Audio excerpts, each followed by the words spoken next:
getting our attendees. We'll give it a few minutes, let everyone get settled in.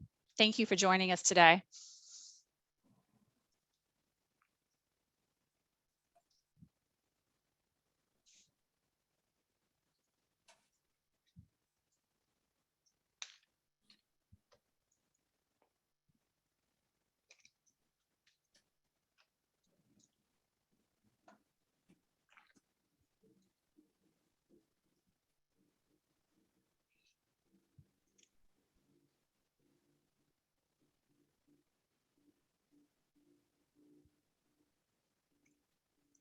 Now we got some people joining in.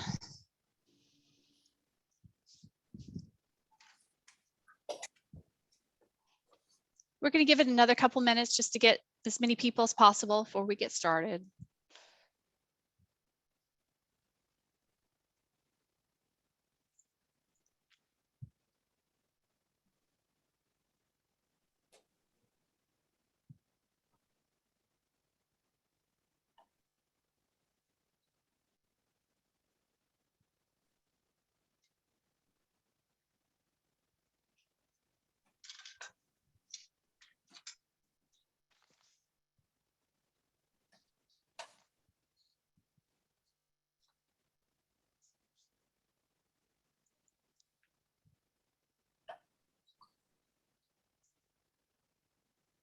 All right, I think we will at least start with the welcomes and all that. So I am Cheryl Lombard. I'm president and CEO of Valley Partnership.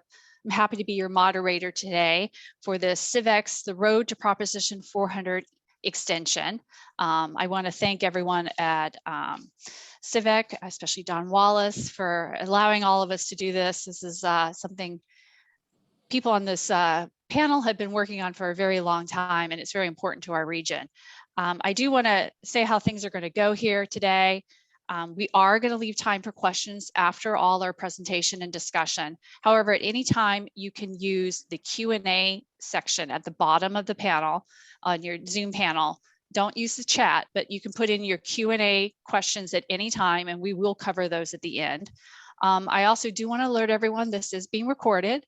We're going to make it available for others. It should be a great tool in terms of talking about what 400E is.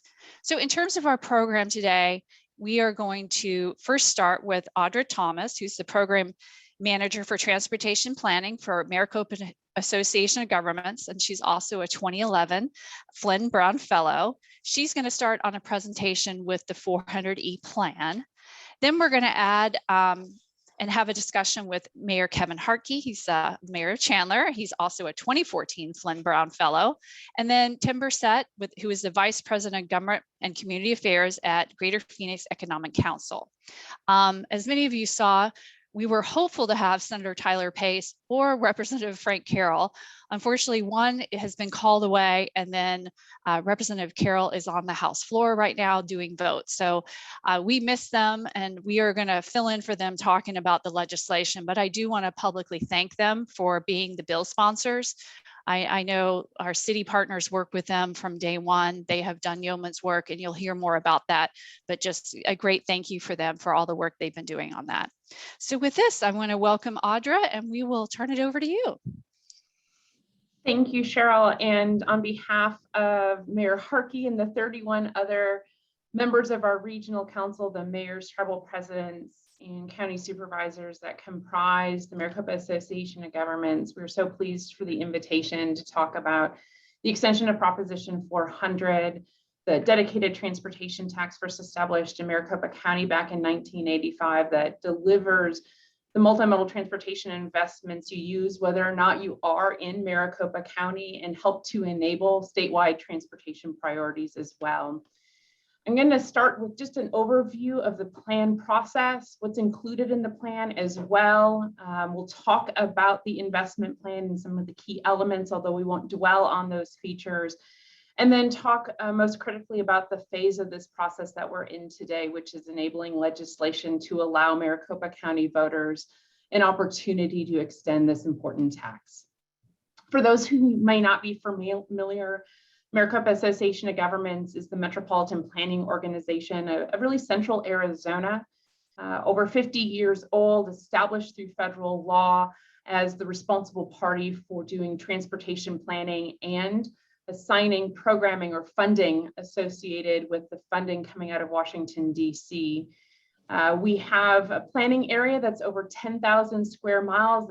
That's roughly the size of the state of Massachusetts for comparison. It is a very diverse suite of dense communities, suburban, and then of course, rural and even federal lands. We have 3 native nations within our region as well. After the 2010 census, our urbanized area grew into what we call the Southeast Valley, and therefore, so did our planning area. And the governor expanded our region to include Northern Pinal County, including the municipalities of Maricopa, Florence, and Apache Junction, as well as the entirety of the Gila River Indian community. As I mentioned, this work really culminates an extension of a dedicated half-cent sales tax first established by voters back in 1985.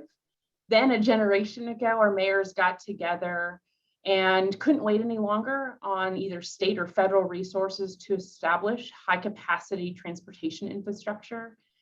For those of you who've been in the Valley for some time, you've seen these transportations unfold in front of your eyes. Some of our basic and initial infrastructure was the I-17 and even Interstate 10, but even Interstate 10 that goes coast to coast, ocean to ocean, its last segment was established here in the Valley, right through the Deck Park Tunnel, and that didn't conclude until the 1990s. So much of this infrastructure new, and the reason for it is this dedicated half-cent sales tax, overwhelmingly passed by voters in 1985. You'll see the important corridors established as part of that tax here on this slide, those navy colored corridors. After 20 years of that investment, our mayors got back together and knew our work hadn't been complete. We were continuing to grow at a very rapid pace. And in 2004, sent to the voters another package, a 20-year extension of that dedicated half-cent sales tax. This time it was multimodal. There are a variety of reasons for that. Not only were our transportation needs changing, but it was always envisioned that the first half cent would be followed by a second half cent for transit. And unfortunately, that Valtrans plan failed at the ballot box and is one of many reasons why Proposition 400, the first extension of the dedicated half cent sales tax, was extended for another 20 years and included more than just expansion of our freeway investments. Helped to establish the light rail corridor, helped to open the streetcar in Tempe, which just occurred this past Friday. What you won't see on this slide are important arterial investments. Those are those big roads at the mile grid. That contiguous network is unique in our region. It carries about half of our commuting traffic on any given day. Nor do you see the important investments for regional transit and bus transit support specifically within this region. The outcomes of this work are tremendous. I'll defer to Tim to talk a little bit more about this later in the presentation. We estimate the freeway network alone saves the average motorist about 105 hours each year. The vast majority of our jobs are located within a mile or two of a freeway corridor, a highway corridor, or a high capacity transit corridor. And the investment in transportation helps to unlock potential. You'll see here the corresponding increase in valuation of property immediately adjacent to these transportation investments. It unlocks potential, helps to bring prosperity to all of us. I want to talk a little bit about the plan development process and what anchored it. These are the 6 goals established by our regional transportation, or excuse me, our regional council. These 6 goals, nothing necessarily unique here. This is anchored in early public engagement and research that we did 3 and 4 years ago that we carried continuously through the plan development process. The one goal I'd like to point out is in the upper right-hand corner in that tangerine color. Responsiveness is something that was top of mind for our mayors. A challenge they gave us was ensuring that we built a plan that would commit to corridors that take sometimes decades in the making to realize, from vision through design and environmental work, and ultimately open and construction to, or ultimately to construction and being open to the public. How do we balance those needs of long-term commitment with the realization that we are in a rapidly evolving, innovative time and that we want to be flexible and nimble into the future? I'll talk a little bit later about how we were able to achieve that. This is a high-level overview of our process. I won't spend a lot of time on it. We are regulated by both federal and state statute on the development of our plan. It has to be performance-based. Lucky for us at MAG, we have a wealth of data that we use. And that was particularly important because we had some really difficult trade-offs to make. Our mayors had a lot of demonstrated transportation needs, and we couldn't deliver and or implement them all. And so our mayors had to make some tough choices. And that started really at the beginning of this process. Our mayors asked for a call for projects. Our member agencies delivered. You'll see here a map of all the transportation projects and needs they saw from their perspective. This represents almost 1,400 different projects and ideas. The number I actually would like to point out is on the bottom left-hand corner, which is our estimated total of the entire composition of demonstrated transportation need in this region, exceeding $90 billion. That was our starting point. We don't have that much in revenue. We needed to make difficult decisions. Our mayors leaned on the technical analysis and data available, ultimately to make those tough trade-offs. Our policy process ultimately concluded last spring and into last summer, where we presented 4 different scenarios to our mayors, 2 different concepts at 2 different levels of funding, a continuation of the dedicated half-cent sales tax plus the federal funding made available to this region, but also what else we could deliver if we expanded and extended the tax to 1 cent, the same authority that's already made available to all the other counties in the state of Arizona. After a considerable amount of deliberation, discussion, trade-off analysis, compromise, our elected officials came together, and the Transportation Policy Committee, our public-private partnership at MAG, unanimously recommended a project and program portfolio of a continuation of the dedicated half-cent sales tax for another 25 years for a total composition of a portfolio of just over $36 billion. That unanimous recommendation from the Transportation Policy Committee was immediately ratified, again by unanimous vote of our regional council the following day. We'll talk a little bit more about the investment plan itself. These are those discrete capital projects that have been identified. Many of them will take decades in the making to deliver. I'll just point out a few of them. Complete reconstruction of the Interstate 17. That's again one of the original pieces of infrastructure in this region. Dedicated a couple $2 billion to its reconstruction. It includes an additional HOV lane to help advance multimodal activity throughout the region. This helps to address also a lot of safety issues throughout the corridor, a top priority of our region. Completion of the SR-24 in the Southeast Valley and extending into the Santan Valley into Pinell County. Establishment of the SR-30 or the I-10 reliever in the Southwest Valley. This is one of those projects, at least the middle section, which was originally envisioned as part of our last initiative, Proposition 400. But because of the Great Recession, the projected revenues out of Proposition 400 are anticipated to be about 40% less than we imagined. Those are real projects, real programs that we weren't able to implement over that 20 years. It made our mayor's jobs even harder to look at those deferred projects, in addition to all the new needs within our region. You'll see specific investment on the US 60, both in the Northwest Valley heading up the Grand Avenue corridor, as well on the Superstition, ways to modernize and best leverage that right-of-way and come up with some innovative solutions. Completion of the HOV network throughout the region.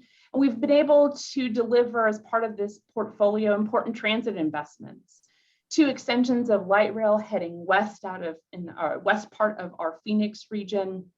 2 extensions of that newly opened streetcar heading out of Tempe and into Mesa. And then another thing we're really excited about is bringing a new mode to the region. Bus rapid transit provides a lot of the same value as light rail, a dedicated high value transit option, but at a slightly lower cost than light rail that we were able to really connect communities. You'll see a 35th Avenue corridor here in Phoenix, Scottsdale Rural Road, connecting the communities of Scottsdale, Tempe, and into Chandler.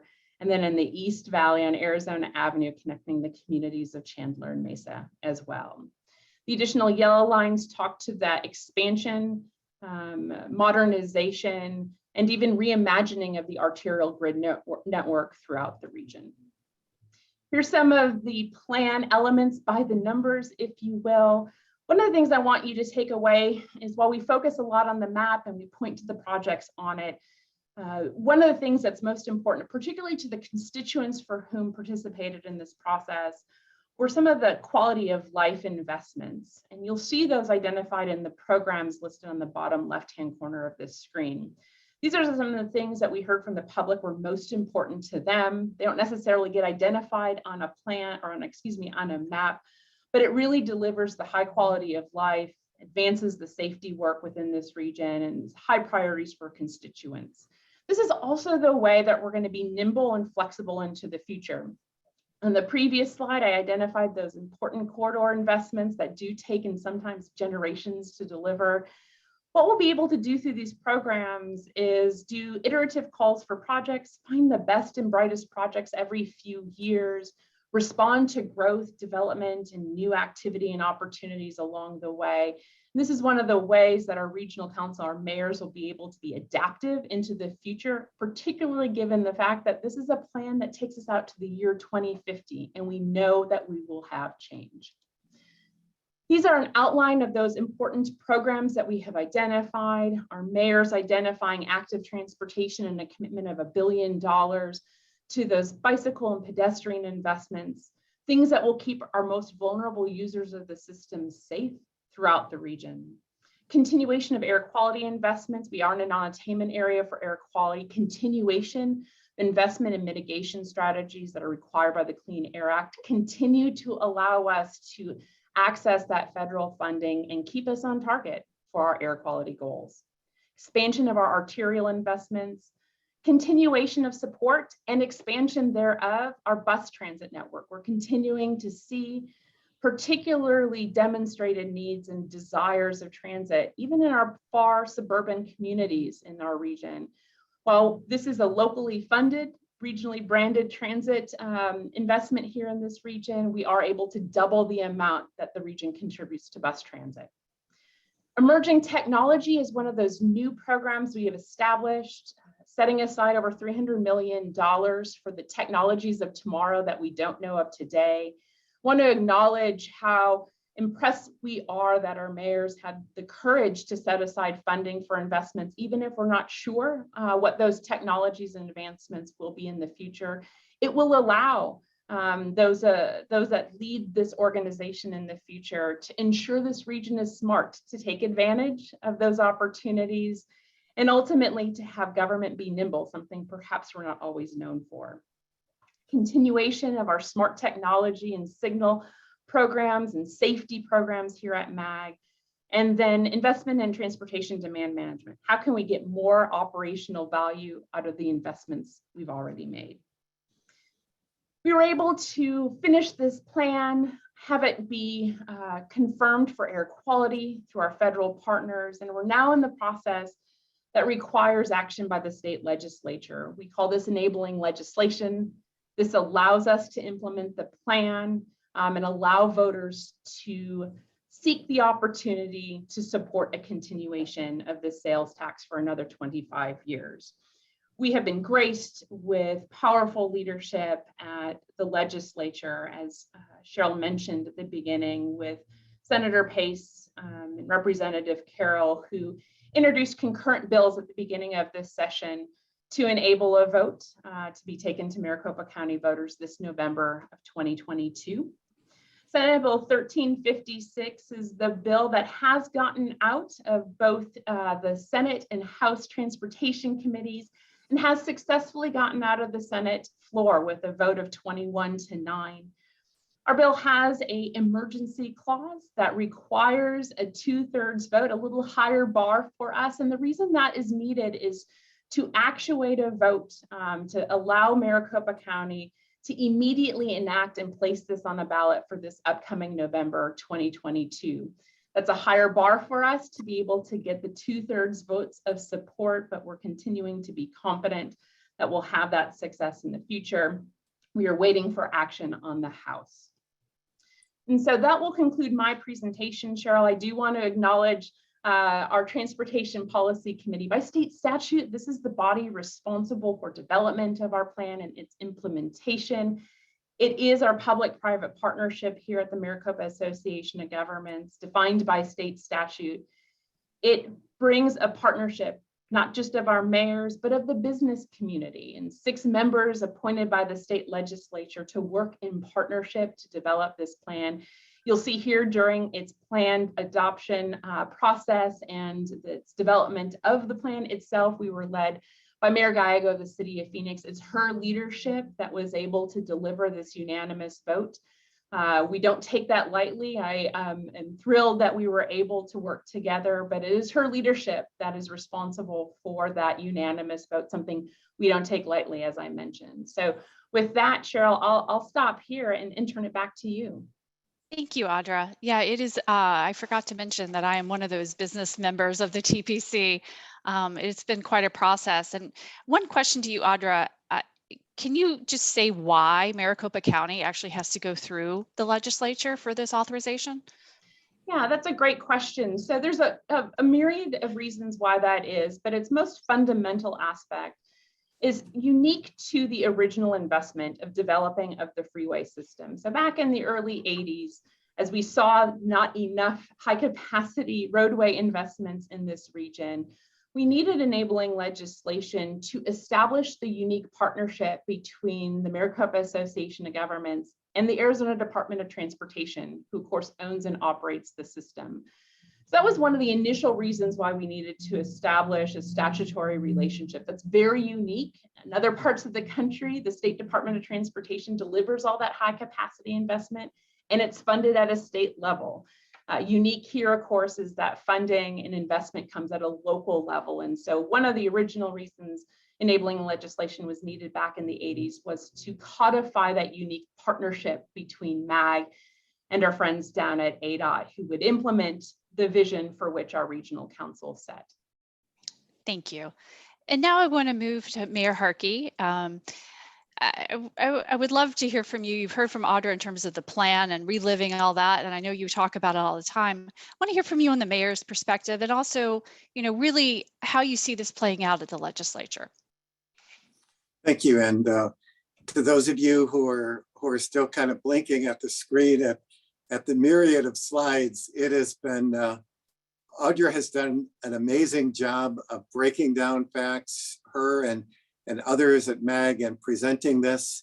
And we've looked at many of these slides multiple times with some variation, but I just can imagine it's a horse trough to come up to and understand that. And these slides will be available, I assume, afterwards, that you certainly can look at your own. So it's been a fascinating process. As one of the things that Audra mentioned was, if we would look at all of the projects that were identified by local municipalities and the county, then the number would come up to $90 billion. Well, this by itself doesn't even come close.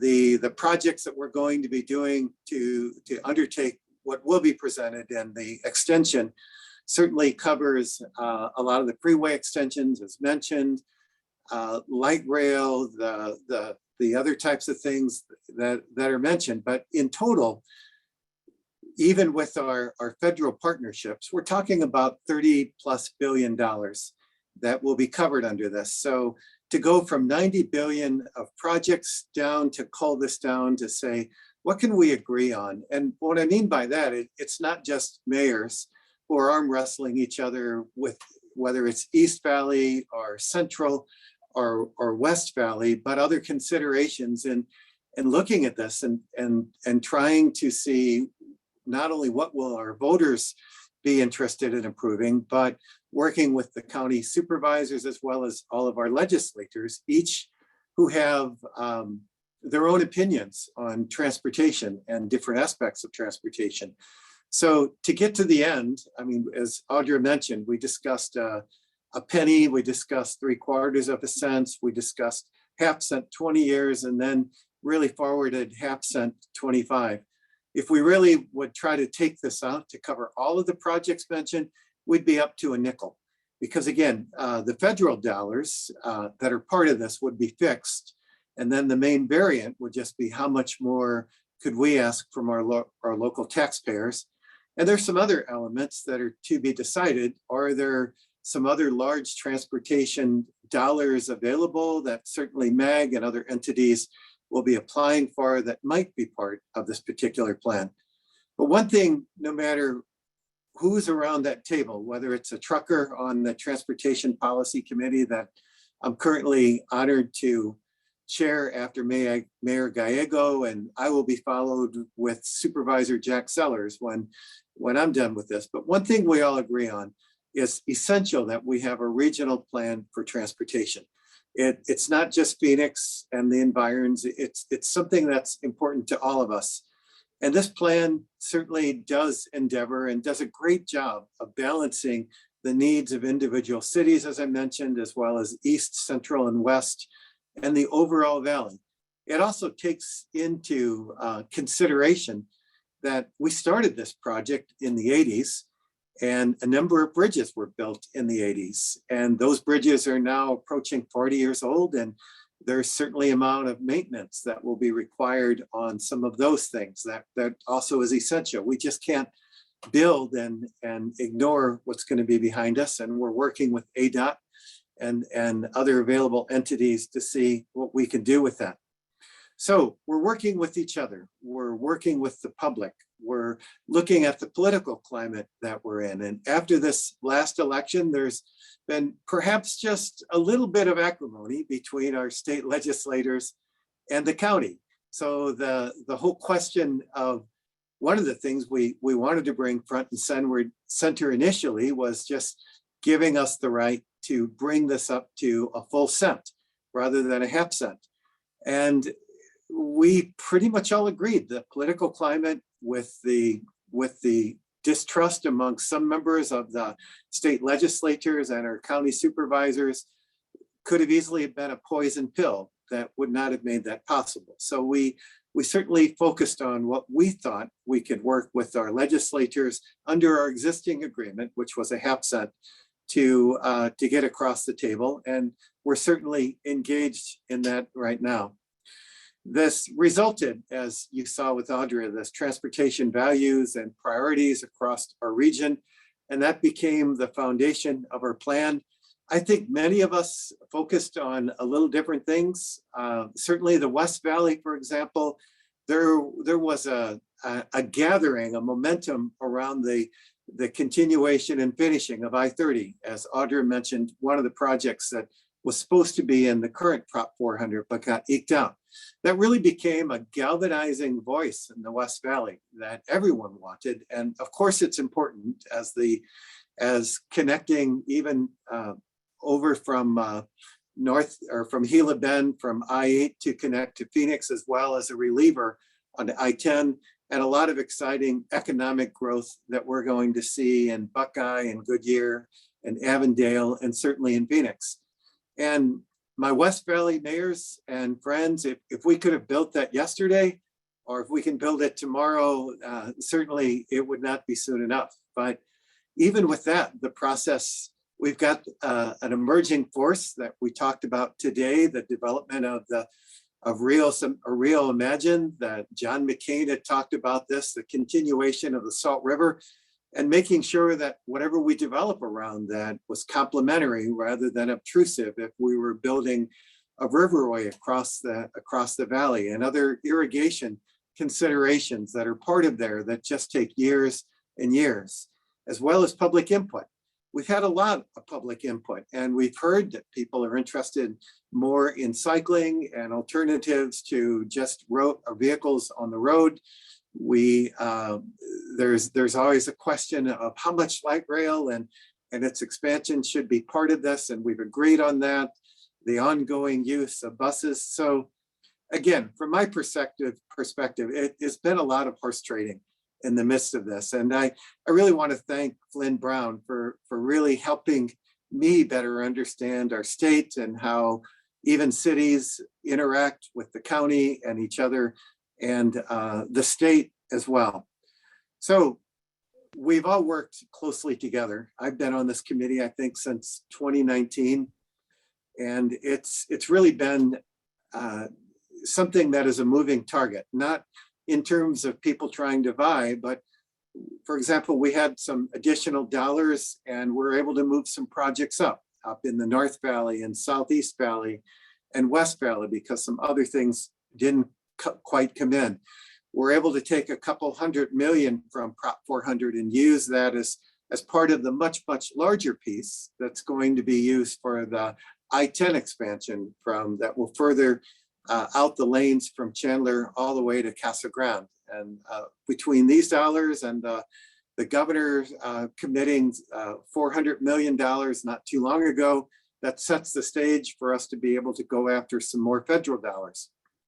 And I think in the process, the gap between 90 billion and 30+ billion is we're going to be looking at and finding all other resources that we can. We're almost there, but even when I say almost, it's even late after this has gone to past MAG, past the Senate, we're still working out agreements. There were some concerns, for example, on different business partners that wanted to make sure that this met their needs. And so really until this gets passed, I think there will continue to be some good conversations and some priorities that will be further accentuated and perhaps some flexibility. And flexibility to me is one of the main things that MAG was able to build into this. As Audra mentioned, I mean, we're speculating just in my city priorities over the next 25 years. And when we first started this project, that was before Intel announced a $20 billion transportation or $20 billion expansion. Well, that's going to change some of our local priorities in terms of making sure that we've got the mobility in and around there and the ongoing need for different modes of transportation. So it's been a work in progress that has combined a lot of government entities, a lot of citizen input, a lot of businesses, certainly our state, and we've taken into account safety, primarily air quality, active transportation, and certainly making sure that this is something that's going to move us forward as a valley over the next 25 years. Thank you. Thank you, Mayor. I have one question that does come up quite a bit at the legislature is why 2022? Why does this need to pass this session? Why does it need to be on the ballot? Talk about the money savings and all of that. Well, it's a very good question. And the reason is we don't want this to run out. And if for some reason we were not able to get it on the ballot this time, or we run into some other issues, this will give us another chance to get it on at another time. So we were initially hoping to even bring this earlier, and we just saw that that wasn't going to happen, or to bring a version of this earlier to our legislature. So this gives us a little more wiggle room in case we run into some problems that we're running into right now. For example, as mentioned, by Audra, I mean, for this to get on the ballot in November, our legislators are still debating their priorities and bringing this across. There will be a hard date that if they're not able to come together to this, is that we won't be able to get it on the ballot this time. And so the consideration is we want to get it together, but if we can't, then this will give us a little more flexible room to try again. So Audra, I kind of want to mention, you both mentioned SR 30. How does, if this passes in 2022, does that speed that up? Yeah, that's a great question. So in addition just to the being cognizant that we don't want to have a lapse in funding, as Mayor Hartke had mentioned, by having a successful ballot in November of this year, what we're able to do is bond against that future revenue source that's assured. And it allows us to advance important projects even sooner than the tax coming into play. That's important for a variety of projects, not only our transit projects, but principally for SR 30, as noted. That's a long lead project that's going to take the commitment of decades to implement it in its entirety. If we were able to get successful enabling legislation as well as a vote at the ballot this November 2022, we anticipate initiating construction on the first segment of SR 30 in calendar year 2024. If we have to wait, that pushes that project back several years and has a huge economic development impact, for which I'm sure Tim will talk about. And also for all those that sit on the I-10. So with that, I do want to remind everyone, we will do questions at the end. Please use the Q&A at the bottom anytime. You can type in your questions now. And now I do want to turn it over to Tim. Thank you, Tim. You know, we were just talking about SR 30, and obviously transportation is very important to our economic development. Can you kind of talk about what's happened over the past, 50 years, 40 years, and where we're going to go from here? I can only speak to the last 38 years, as I just turned 38 last weekend, but I do have some data here to share. And Audra, thank you. I believe you're going to help with the slideshow here. So first off, thank you, Cheryl, for hosting. Thank you, Mayor Hartke, Audra, the MAG team, and obviously the Flinn and the CivEx team who are doing incredible work on this. When we were brought in specifically with to help with MAG, to assist MAG a few months ago, we started looking at our analysis. And before I get into some of the data, I just want to tee up. So for those who are unaware, GPEC is an economic development organization. We do represent 22 cities, including Mayor Hartke's lovely Chandler, as well as Maricopa County, and approximately 190 investors. And, most importantly, our business is business attraction. So I want to clarify, when we, GPEC, have what we call a locate, which we're going to get into here in the next few slides, that is bringing a company that is generally not only outside the region, but outside of the state, to include international. You've probably heard of a little company called Taiwan Semiconductor Company. We're going to get into that a little bit later. But bottom line up front, we came into existence in 1989 due to a regional model, due to some cities and some mayors and economic development directors saying, hey, we have this nice large area. We don't need to be fighting with each other like other markets. So let's all bring this together. So GPEC started 4 years after the first iteration of Prop 400. So what I believe this shows is kind of the proof, right? We've been talking why it's important, the money, the stats, but now we can kind of dig into, what exactly occurred.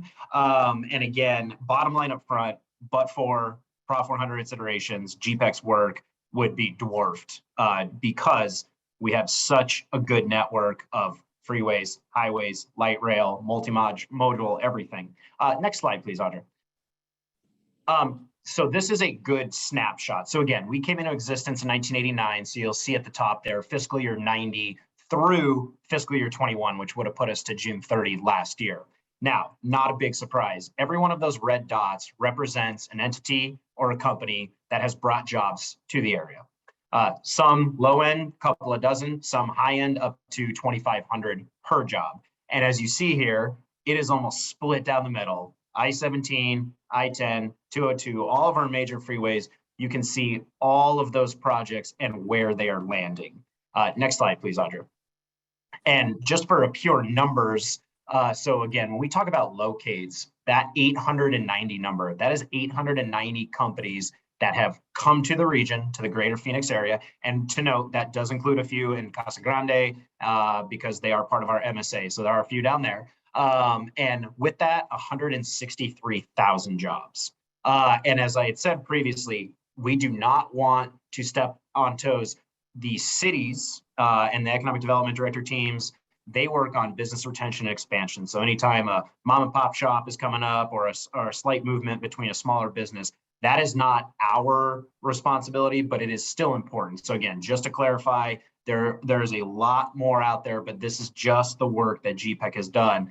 But as you see here, just under 89% within 2 miles of a corridor. Now, that is mostly going to be along those freeways and highways I mentioned, but it is not, it also includes, as we look at the light rail, which obviously in the last 15 years has been a big deal, from Phoenix to Tempe to Mesa, we have seen a lot of our startups and medical-based companies and tech-based companies going in along the light rail as well, because that's what a lot of these entities want to see. They're coming from other areas like California. We all like to talk about our neighbors to the west, and they like that access. And again, without it, without Prop 400 and the previous iterations, we would not have those opportunities.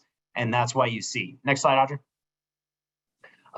This is a little more diluted amount. This is just the last 5 years. So obviously a little bit less red, but again, look at that. It's almost like a perfect plot line, right? We're lucky in this region. We have a grid system. Mayor Hartke and I were just in DC last weekend, and I can tell you, I very much appreciate the Phoenix transportation system and the east-west, north-south a lot more. What this is a good example of, however, and I think, and maybe it'll come up in Q&A and Mayor Hartke can speak to that. Chandler and some of that East Valley, they really had that kind of tech corridor and, over the last 15 years. And that was kind of like, they were the originators. And we saw a lot of those entities, Intel, all these big companies moving there. And it took a while for some of that to push out west. But as we've seen, anybody who's driven on the 303 in the last couple of years, there's something new every time. Every time I drive there, it's like, oh, hey, there's a company. We helped land them and worked with the cities along that.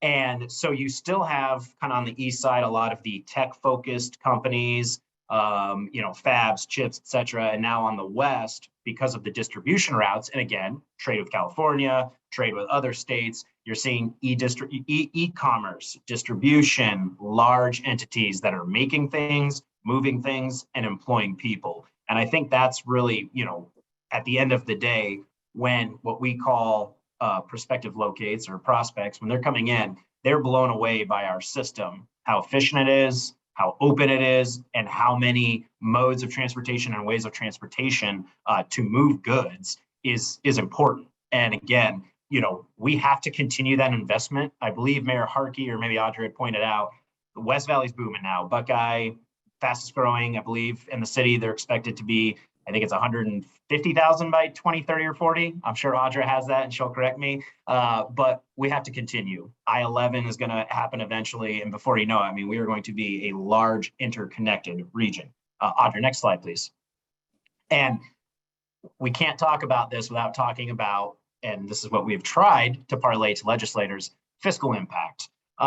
Looking at, again, the numbers in front of you are just the last 5 years. But I'm not going to go line by line. But when you see these direct revenue, especially those within the mile or 2 mile, these are serious numbers and they add up. And that helps the coffers of the cities, the county, and the state. And without that, without Prop 400, without this intentional planning, this intentional investment, we do not have these. I've kind of hinted at the TSMCs of the world, but looking at what are the new industries, electric vehicle manufacturing, chip and fab manufacturing. TSMC is up on the north side of Phoenix now. We have, I say we, GPEC, we have just under 4 dozen supply chain companies that are either set or are going to be set within the region. And it's because TSMC is the largest manufacturer of semiconductors in the world. Everything you use on a daily basis uses semiconductors. Therefore, chemical, substrate, packaging, manufacturing, they're all coming in because TSMC is there. TSMC is there because of the hard work of many of the folks in the city of Phoenix, the county, the state, the ACA, because they saw the opportunity there. And what's interesting on some of these supply chain companies is they're looking everywhere. They're not just looking North Phoenix. They're looking in Gila Bend. They're looking down in Maricopa. They're looking even down in Casa Grande, where they can do some of the more arduous tasks, the chemicals and things like that, because of the freeway system, because of access to the region. When, I hope I'm not sharing out of school here, but when we were discussing this Prop 400 extension with legislators, we had unlikely allies, at least in my mind, of rural legislators who are far away from the metro region, but they saw it and they know that for good freeways, good highways, and again, just efficient transportation, it benefits the region. And I was surprised when I personally heard of some of these supply chain companies who are going to be an hour, 2 hours away from TSMC, but they didn't care because it is a huge economic impact. And when those supply chain companies branch out to, I know we're focused on our county and Maricopa County, but that does start to shift out to some of the cities and communities outside of our state, which I think is really important because, again, intentional planning makes successful regions. here at GPEC, we look at our competitor regions, obviously Texas, California, and even on the East Coast, North Carolina is booming right now. And a lot of these cities and a lot of these entities, they are behind. They're needing to pass these large infrastructure plans just to keep up. And they're generally too far behind. And so it's going to take them years to catch up. Whereas under the leadership of our communities, of MAG, of all of our leadership over the last 40 years, they've gotten this done. Next slide, please, Audra. I think that should be it. And if you could take it off, Audra. I just had one final comment. I think what's most important, the individuals that have been involved pushing this extension, obviously using consultants and different types of PR things, the messaging on this is vastly popular with our residents, with our constituents, and with members of our county. Even the negative messaging polled well. So when you're good, when your positive messaging pulls extremely high, and even your negative messaging still pulls pretty high, that's a good sign. Obviously, we have to jump through some hoops, and we have to go, sing for our supper down at the Capitol to get this done. But I think we lose track of this is popular with our residents. And yes, there's some political issues that we have to work through, but at the end of the day, this is good for our region. So again, that's really all. I'm definitely happy to take any questions or if we're opening it back up. But again, I just want to say thank you to the team putting this on, and obviously to the panelists and to Cheryl. So thank you very much. Thanks, Tim. And again, please type in your questions in the Q&A. Tim, I do have one question for you. You kind of talked about it, but when you're working with, I'll say companies or new industries to come in here, do they really look for a county or a state that has dedicated funding for transportation? Absolutely. I mean, there's no question we especially, and I'm going to bring it back to GPEC, competitor markets, right? We want the nation to succeed, but at the end of the day, we want to succeed a little more than our competitors. Right. And when you look at, 10 years ago, it was Austin, right? 10 years ago, Austin was getting everybody. Well, Austin just had a pass. I think it was a 2 billion, maybe 1 billion more. I'll just say 6 billion to keep up. We met with an economic development group that is just outside of San Antonio between Austin, and they're now getting all the overflow. And so again, Austin's playing catch up. So now some of these, they're not even looking at those major hubs anymore. And especially we kind of break down our prospects and our locates into two. Kind of have your traditional back office, your insurance, your banks, things like that. They can go into a building, they can set up. But then the other half is industrial, it is manufacturing. Again, those are high CapEx projects because they're coming in, they're building stuff, they're employing people, they're shipping stuff, and they need a more complex network as to say just a smaller bank or smaller insurance company. Not that that's not important, putting 50 people in a building. And due to our proximity to California, they are looking at how easy can we get trucks out if they're making things, how easier is it to get to the freeway or the highway and to get out. And so absolutely intentional planning matters. And that's why we've been able to essentially poach, I think, some of these companies from, again, your Californias, your Texas and whatnot. But they want to see it too. And I know internally at GPEC, when we are speaking to clients, we are always heralding Prop 400, and we're always talking about our local leadership, our community leadership, and our county leadership, because they have the foresight, they know what is best, and it has been successful. So I knew we were going to get a question on water, and we did. So I guess, Mayor Hartke, I'm going to start with you first, because I do think Chandler has been very innovative. The question is water use negotiated by individual cities? Are there requirements to make companies water neutral? So I want to give you, Mayor Hartke, because I do think Chandler has been ahead of the times on a lot of that. And then Tim, maybe you as well can talk about that broadly. Great. So as I've learned what other cities are doing, I also came into this realization is that every city's water plan and water assurances are a little different. And I know in Chandler, we've invested tens, if not hundreds of millions of dollars to make sure that we have an assured water supply that will not only meet today, that will also allow us to continue to expand, to allow Intel to expand and even take in others. In fact, I asked my city manager earlier this week, and he just responded today about our water table. And since we changed from agrarian to people and even a high-tech city, our water table underneath us is still going up. And I just confirmed that today. And I think that's been a long-range plan in which we and other cities across the state, bought into, that said, we won't take more water out than we've put in. So certainly the news with CAP is a wake-up call, but it does affect every city differently. For example, in Chandler, it doesn't affect tier 1 water shortage, does not affect our water supply at all. Now, in saying that, we will certainly be responsible, as we have been, and offer and continue to offer conservation efforts. Intel has been a leader in water use again and again. They reuse their water for chillers, sometimes I think 15, 20 times, and do a very good job of cleaning it up. They continue to replenish our aquifer underneath us. So again, every city's a little different. In the East Valley, we're blessed with Salt River Project, and certainly that extends a little further. But we're not worried in the short term. And when I say short term, I mean decades still, in terms of being able to supply water for Intel, other manufacturing, as well as address our needs. A tier 2, a tier 3 has an impact upon us and more on other cities.